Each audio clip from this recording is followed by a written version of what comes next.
Club ফুটবলে ব্যস্ততা সেরে বিশ্বকাপের প্রস্তুতিতে নেমে পড়েছেন খেলোয়াড়রা। সর্বোচ্চ মঞ্চে কারো লক্ষ্য প্রথম কোনো সাফল্যের স্বাদ পাওয়া, আবার কারো পূর্বে সাফল্যকে ছাড়িয়ে যাবার। আর্জেন্টিনার জন্য চ্যালেঞ্জটা সবচেয়ে কঠিন, কারণ তারা যে বর্তমান চ্যাম্পিয়ন। লক্ষ্যে চোটার প্রশ্নে দলটির তারকা ফরোয়ার্ড হুলিয়ান আলভারেস অবশ্য বেশ আত্মবিশ্বাসী। আসছে বৈশ্বিক আসর ঘিরে দলগত পরিকল্পনার পাশাপাশি তিনি নিজেও গুছিয়ে নিচ্ছেন নিজের ভাবনা। ফিফাকে দেওয়া সাক্ষাৎকারে সেসব নিয়ে কথা বললেন আলভারেস। দলগত লক্ষ্যের প্রশ্নে জানালেন, সবসময় তাদের চাওয়া থাকে একটাই, একজন আর্জেন্টাইন হিসেবে রোমাঞ্চ সবসময় থাকে এবং আমরা প্রতিবারই চ্যাম্পিয়ন হতে চাই। এবারও এর ব্যতিক্রম হবার কোনো কারণ নেই। আমরা ফাইনালে উঠতে চাই, জানি এটা সহজ হবে না, এর জন্য আমরা সর্বোচ্চ চেষ্টা করতে হবে এবং হাড্ডাহাড্ডি লড়াইয়ে খুব সামান্য ব্যবধানে ফল আসতে পারে।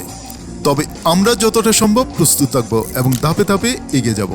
বিশ্ব চ্যাম্পিয়ন হিসেবে এই বিশ্বকাপে খেলতে যাওয়াটাই অসাধারণ এক ব্যাপার, এজন্য আমরা অনেক গর্বিত। অবশ্যই আমরা ট্রফি ধরে রাখতে চাই এবং আবারও দেশের মানুষকে আনন্দের জোয়ারে ভাসাতে চাই। আগামী 16 জুন আলজেরিয়ার বিপক্ষে ম্যাচ দিয়ে বিশ্বকাপের যাত্রা শুরু করবে আর্জেন্টিনা। যে গ্রুপের অন্য দুদল হলো অস্ট্রিয়া ও জর্ডান। আতলেতিকো মাদ্রিদ ফরোয়ার্ড আলভারেসের বিশ্বাস, এবারও তারা বিশ্বকাপ জিততে পারলে এই আর্জেন্টিনা দল ইতিহাসের মর্যাদাপূর্ণ এক জায়গায় স্থান পাবে।